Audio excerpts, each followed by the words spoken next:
So yesterday we were discussing about blood chemistry. We came all the way up to serum creatinine. Today we'll look into blood glucose. Start off with blood glucose. Now, blood glucose, as you know, abnormalities in blood sugar level would generally reflect a problem in carbohydrate metabolism. If the patient is not able to metabolize carbohydrates properly, mainly due to lack, or how should I put it, because of dysfunctional insulin secretion or dysfunctional insulin response, that is when blood glucose levels generally rise up. Okay, it can be due to a diseased condition as well, where insulin is not working, rather than inherently insulin not being secreted by beta cells. It can be secondary as well, but in either cases what happens is carbohydrate metabolism will get impaired and blood sugar level will spike up. You can have hypoglycemia as well, which is also pretty common, but more common is hyperglycemia especially associated with um, diabetes. Now, the normal range, generally you see blood glucose with fasting blood glucose, okay, FBS. Now, normal ranges of blood glucose, fasting blood glucose, if you take a random person, random healthy person, and you check their blood glucose when they are fasting, okay, you make them fast overnight and then you check their blood, you will get a range of around 70 to 100 mg per dl. Okay, this is for a healthy person who does not have any signs of diabetes. If anyone who is exceeding the limit of 100 and they are going up to 125, okay, anywhere between 100 to 125 mg per dl of fasting blood glucose, okay, these are all values of fasting blood glucose, FBS. Okay, so these patients have already had a considerable window of not eating. After that you are checking. Okay, normal levels अगर आप random blood glucose फिर अलग रहता है, GRBS उसके values थोड़े higher रहते, but in any case in fasting blood glucose if you have 100 to 125, this is indicative of pre-diabetes.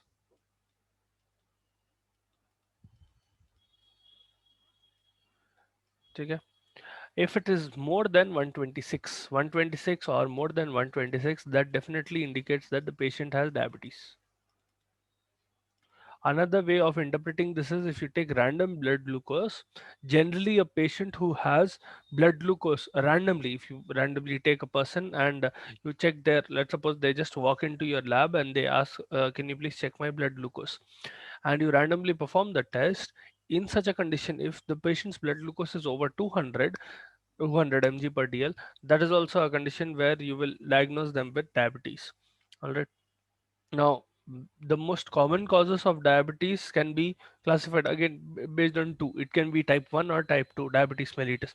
It can be either due to decreased insulin secretion or impaired insulin secretion. Yeah, for the second way is where insulin is the action is not proper. Okay, insulin receptors are not working properly, and there is how should I put it, resistance to insulin. All right. So those are the two types of diabetes in diabetes mellitus. All right. Now, coming to thyroid function,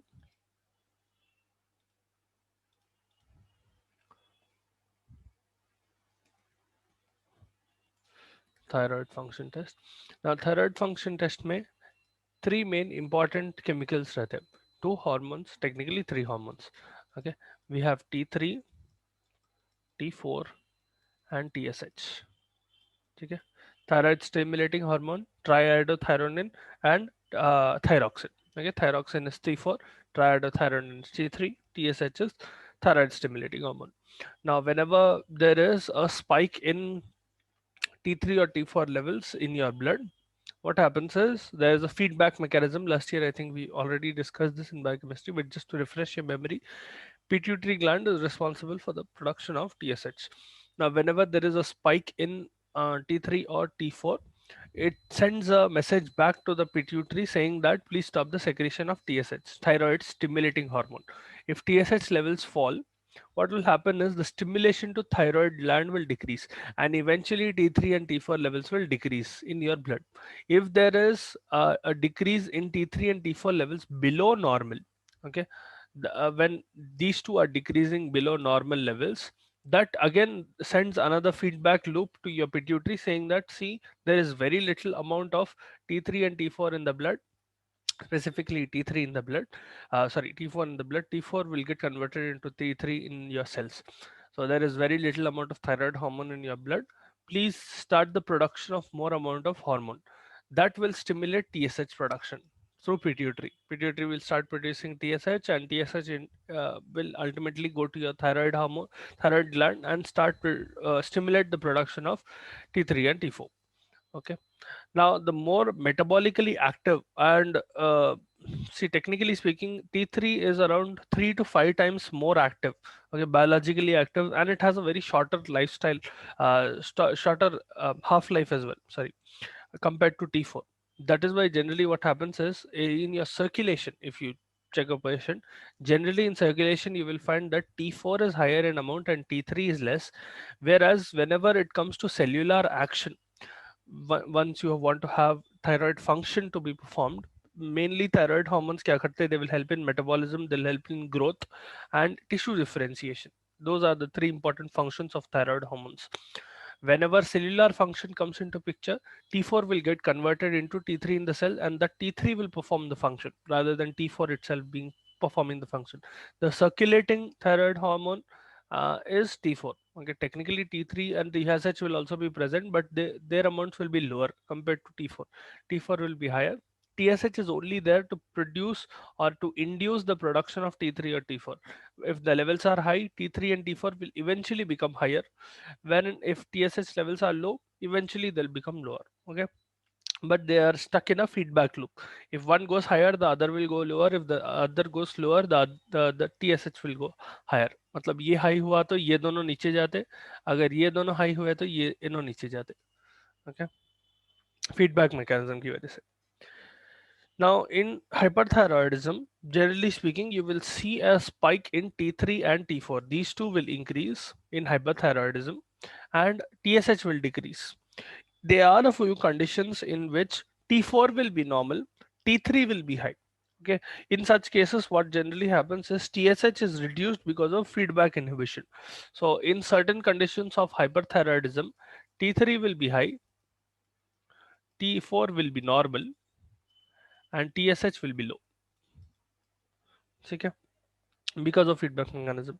Now, they are on the flip side, there is hypothyroidism as well. Hypothyroidism mein, generally speaking, what happens is T3 and T4 levels are low. Hypothyroidism, T3 and T4 levels are low. Because these two are low, TSH levels will be high. The production of TSH might be high. Now, hypothyroidism can be because of several reasons. One most common reason will be your thyroid gland is simply not functioning properly, or the receptors on the thyroid glands are not functioning properly, or there might be some disease that is inhibiting the function of thyroid gland. Either way, what is happening is even if there is increased amount of thyroid stimulating hormone TSH, your body or your thyroid hormone, the thyroid gland is not able to produce enough amount of T3 and T4, because of which the serum levels of T3 and T4 will be low and TSH will be high. This is happening in hypothyroidism. Right. Now, there are a few cases in which what happens is if hypothyroidism is due to hypothalamic response or due to pituitary problem. Let's suppose there is a problem in the pituitary gland. Now, normally what happens is you have a hypothalamus. Hypothalamus induces a stimulus into pituitary. Pituitary sends the stimulus to thyroid gland. That is the hierarchy. Okay. Now, let's suppose a patient is having hypothyroidism because of a problem in this or this. If they are having hypopituitarism or they have a tumor in their hypothalamus or there is a disease that is affecting their hypothalamus or pituitary, in that case you will see there is hypothyroidism, but in such hypothyroidism all three, T3, T4 and TSH, all of them will be low. Okay, I'll repeat once again. Normally hypothyroidism mein kya hota, only T3, T4 are low, whereas TSH is high because of feedback loop. Now, if there is a problem in the patient where their hypothalamus and their pituitary are not working properly, that is when you will have a specific type of hypothyroidism where even TSH is low. So the production of TSH is low and T3 and T4 are low. All right. Now, coming to uric acid.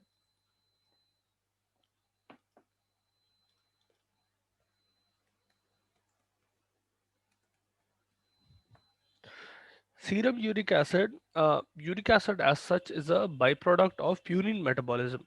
Okay, you get purines from food. One of the most main sources of purine is food. Now, the rich sources of purine will include meat, yeah, poultry, yeah, fish, or liver. Okay, generally liver, heart, or kidney. Some people eat that animal liver, animal kidney, and heart. Those are rich sources of uric acid. They generally are sources of purine. Once purine gets metabolized, it will become uric acid. So the more purine you consume, the more uric acid you generally have. Now, very little amounts of purine are present in vegetables, cereals, almost none in fruits and milk products. Okay, yeah. Now, uric acid is one of the non-protein nitrogen constituents of your blood. Okay, once you break down uric acid, it is not come. It is converting into nitrogen, but it is not coming from a protein source. Normally, nitrogen जो है, last year when we studied about urea cycle, we also studied that whenever you are breaking down proteins, you get nitrogen, right? Uh, there is that is one of the main sources of nitrogen in your blood. There is another source which is uric acid. If you break down uric acid, urea, and finally you will end up getting nitrogen. Now, as such, normal levels of uric acid, why is it important, uric acid? Because of a certain condition called gout. Okay, normal ranges of uric acid in men will be around 3 to 7 mg per dl. In women will be around, this will vary a little bit, 2.4 to 6.4. I'll tell you in a bit why it will vary. mg per dl. अगर children है बोले तो children में around 2 to 5.5 mg per dl. Now, um, in men specifically, the uric acid level will alter with age, specifically the amount of muscle mass that they have. Okay, and their dietary habits as well. In women, though, once a lady hits menopause, that is when uric acid levels will spike up. They will go more than normal. Okay, they are also higher in the third trimester of pregnancy. So those are two conditions. If so, post menopause and third trimester of pregnancy. Okay, in both of them, uric acid levels, serum uric acid levels tend to be increased. Now, there can be both hyperuricemia and hypouricemia. Hyperuricemia is generally associated with a condition called gout, where serum uric acid levels is very high in the blood, more than 7. The problem is that whenever uric acid levels is very high in blood, it tends to get accumulated in the form of urate deposits. It will literally make crystals. Okay, those crystals will get deposited in and around the joints, especially your big toe of your feet. Okay, that and other joints, sometimes knee joint as well, ankles, and they will cause severe inflammation. Okay, the area will become red. It will become palpable. Generally, it happens early in the morning. Okay, gouty attacks जो बोलते हैं. I'm not sure whether you've seen a gout patient or not, but some patients of gout, they generally tend to have gouty attacks. Those attacks will basically include very painful condition. Generally happens in the early in the morning, but it can happen at other times as well. The patient will need to either what do you call both cooling down the particular place wherever that inflammation is. Let's suppose it is in the big toe, वहां पर it will swell significantly. ठीक है, आपके phalanges के बीच में आ जाता urate crystals and it starts getting accumulated and it will cause a lot of pain and redness. So you can either cool the place down or you can use a warm hot bag kind of thing. That also works, but that is only a temporary measure. Until and unless you are able to decrease uric acid levels in the blood, it will not work. For which you have uricosuric drugs. Okay, uricosuric drugs are drugs that will remove uric acid from your blood. One classic example is probenecid. You have allopurinol. There is salicylates. Okay, all of them are uricosuric drugs. On the flip side, if someone has hypouricemia, decreased amount of uric acid in blood, that generally happens because of increased excretion of uric acid.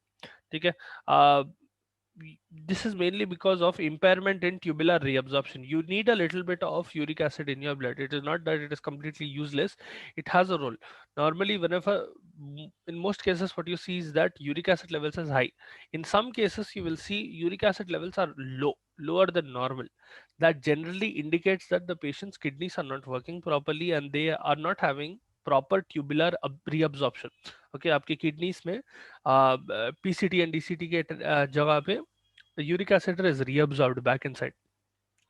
Now, there are some other conditions as well. For example, if the patient has been on uricosuric drugs for a long period of time and you give a very high dose, or for, you know for a very long period of time you are giving the drug, in such cases as well you will see hypouricemia. Okay, if you give higher doses of salicylates, or if you give higher doses of benfurane or probenecid, any of these uricosuric drug, usme bhi you will see hypouricemia in the patient. Okay, then we have blood urea.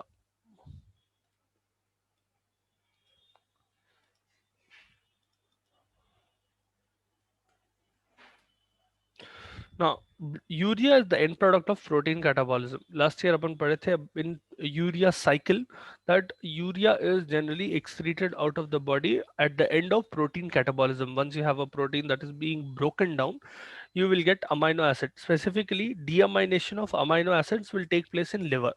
All right, which is also a site of urea cycle, where urea cycle will occur. Ammonia gets released, it is converted into urea, and that urea gets excreted out of the urine. That's simple. Whatever amount of nitrogen, the most amount of nitrogen that is present in your body, that will be excreted out of the body in the form of urea. It will be converted into ammonia, and that ammonia will be converted into urea. Finally, it will be thrown out of your body. Some amount of urea will be bound to hemoglobin. Okay, so you can see a little bit of urea present inside and around your red blood cells, all right, specifically in your plasma. Now, normal ranges of blood urea, again, this will depend on diet as well. Generally, people who have a meat-based diet, carnivorous diet, or non-vegetarian diet, they tend to have a slightly higher amount of blood urea, because, as I told you, one of the main sources for urea, uric acid, or any nitrogenous product is meat. Okay, someone who consumes meat, they generally tend to have higher amounts of blood urea and uric acid levels. So let's suppose there is a person who has a well balanced diet. They are an omnivore, and they are having a well balanced diet where they eat both vegetables and meat to a what you call balanced degree. A normal healthy individual will have around 21 to 53 mg per dl. Okay, blood urea levels. Now this increase in blood urea levels, now top limit is 53. ये range इतना बड़ा इसलिए है because we are considering both people who are, let's suppose, people who do not consume any animal products. Suppose they are vegan. Okay, they do not consume any animal product to such an extent that they are not even eating eggs or anything. Such people, even vegetarians, some vegetarians, they will tend to fall in the lower bracket, and someone who is highly carnivorous. So, for example, someone who eats meat almost every day, their blood urea levels will be much more higher. Okay. Still, we are giving a fairly large range wherein 21 to 53 mg per dl is considered normal. Now, whenever there is a spike of over 53, अगर ये upper limit से भी ऊपर जा रहा, that generally indicates that the patient has renal disorders. Okay, it can be renal disorders. Sometimes it will be a secondary condition wherein, because of a non-renal disorder, blood urea levels are increasing. Okay, mainly it is because of impaired excretion of urea. That is when blood urea levels will increase. Very few times you will see decreased amount of blood urea. All right, very few conditions. Mostly you will see higher amounts of blood urea in patients. Then we have serum phosphorus.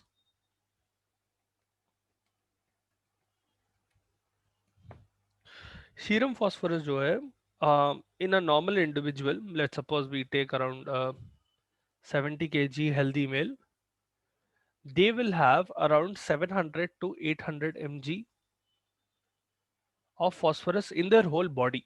Okay, So एक average आदमी को लिए, and in that average male, if you take the total amount of phosphorus in their body, it will be around 700 to 800 mg, of which around 85 to 87% of this 700 to 800 mg will be present in your bones.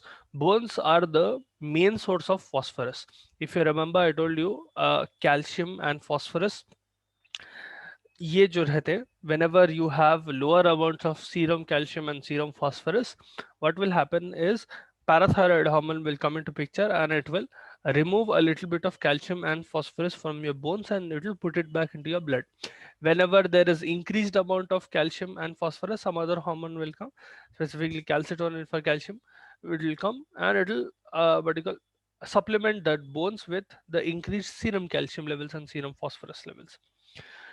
Now, as such, bone health is indicative of serum phosphorus. Agar serum phosphorus levels are very low, okay, it will generally indicate that there is either a problem in serum in your bones, or if the patient already has, let's suppose, osteomalacia, or if they have osteoporosis, if they have certain what you call bone disorders, you will initially see a spike in their serum phosphorus levels, but eventually they will decrease.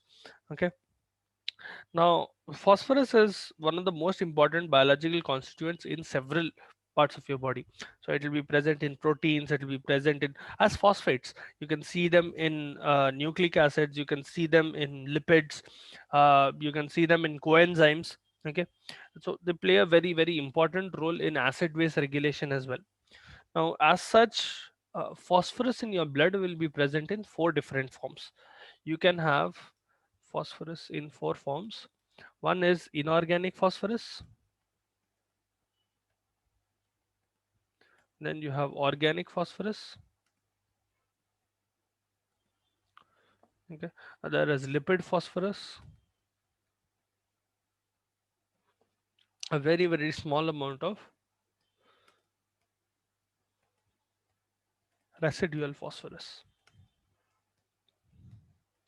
These are the four main forms of phosphorus that you will see inside the blood. Okay, most of the phosphorus in your body will be present in bone, as I told you. The rest of the amount will be present here and there, out of which the most will be present in blood.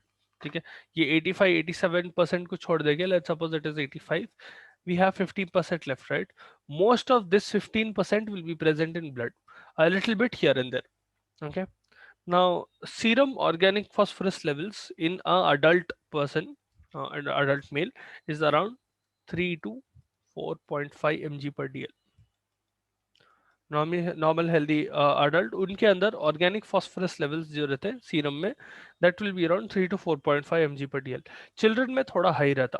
If it is a child, this is an adult male. If it's in a child, it's around 4 to 6 mg per dl. Okay. Now, phosphorus is present in almost all food constituents. So it is very, very unlikely that a patient will have hypophosphatemia. Okay. It is more common that the patient will have hyperphosphatemia whenever serum phosphorus levels will increase.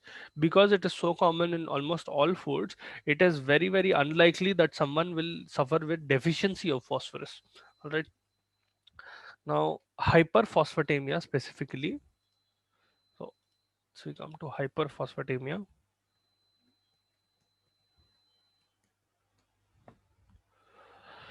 Hyperphosphatemia will occur in 2-3 different conditions. One condition is renal insufficiency.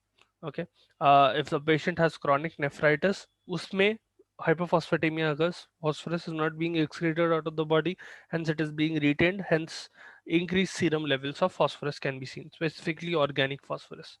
So one is renal insufficiency, when the patient is not excreting enough amount of phosphorus, mainly retaining the phosphorus that is being produced in their body, or which is being stored in their body, generally associated with chronic nephritis. या फिर if there is increase in parathyroid hormone, increase in hypoparathyroidism. If the hypoparathyroid hormone decreases, that is when serum organic phosphorus levels, specifically inorganic phosphorus levels, they will increase. All right, that is another condition. So second condition is hypoparathyroidism. Okay. Generally, this is associated with low calcium levels and high phosphorus levels, or it can be three, hypervitaminosis, specifically vitamin D. If someone has a very high amount of vitamin D in their body, that is generally indicative of it is associated with higher amount of phosphorus. Vitamin D will increase the vertical absorption of calcium, and it will also increase phosphorus levels in the body. That is hyperphosphatemia. Hypophosphatemia can also occur when decrease in phosphorus levels occur. Hypophosphatemia. Hypophosphatemia will occur अब वहां पर hyper vitaminosis vitamin D का increase में हो रहा ना, यहाँ पर रिकेट्स में होता when vitamin D levels are very very low. So rickets या ऑस्टियोमलेशिया, और it can also be because of secondary hyper parathyroidism. ठीक है, वन कॉज इज रिकेट्स और ऑस्टियोमलेशिया. ठीक है, generally associated with secondary hyper parathyroidism. Be careful. Hypoparathyroidism will cause hyperphosphatemia. Hyperparathyroidism will cause hypophosphatemia. Okay, parathyroidism, not thyroidism. If there is increased urinary loss, okay, if tubular reabsorption is not occurring properly, that is also when phosphate levels will be low. या फिर in case the patient is taking certain drugs. So another way is where increased urinary excretion. Okay. Basically, tubular absorption of phosphorus is not occurring, because of which the serum levels are decreasing. The third is drugs. Now, the drugs that will specifically decrease phosphorus levels will include antacids, okay, especially antacids that contain aluminium. Okay, aluminium hydroxide or magnesium hydroxide जो रहते हैं, they will decrease the amount of phosphorus in their body, specifically because aluminium and magnesium, they will bind with dietary phosphorus. Okay, and that dietary phosphorus gets secreted out of your intestine as a complex. Now, whenever you are giving an antacid, a patient को PUD है, for example, they have ulcers, and you are giving antacids like aluminum and magnesium hydroxide. What aluminum and magnesium hydroxide generally does is, while it cures the ulcer, it will also form complexes with phosphates. This complex with phosphate is generally happening in your stomach where you have eaten food. ठीक है, जो whatever phosphorus is present inside the food, that phosphorus will complex with aluminum and magnesium hydroxide that you are giving orally, and this complex get excreted out of your intestine, because of which the total amount of phosphorus, serum phosphorus, will significantly decrease. So antacids, specifically aluminum and magnesium hydroxides. Okay, it can also be, rarely it is because of shift of phosphate into cells where phosphorus is increasingly going inside the cell. That is also when serum blood or blood levels of phosphorus will decrease. That is also causing hypophosphatemia, but it is rare, very rare. Okay, we'll discuss blood lipids tomorrow. Yeah, blood lipids, in which cholesterol and serum amylase hai, and that will complete our blood chemistry. Then we can go into serological and immunological tests.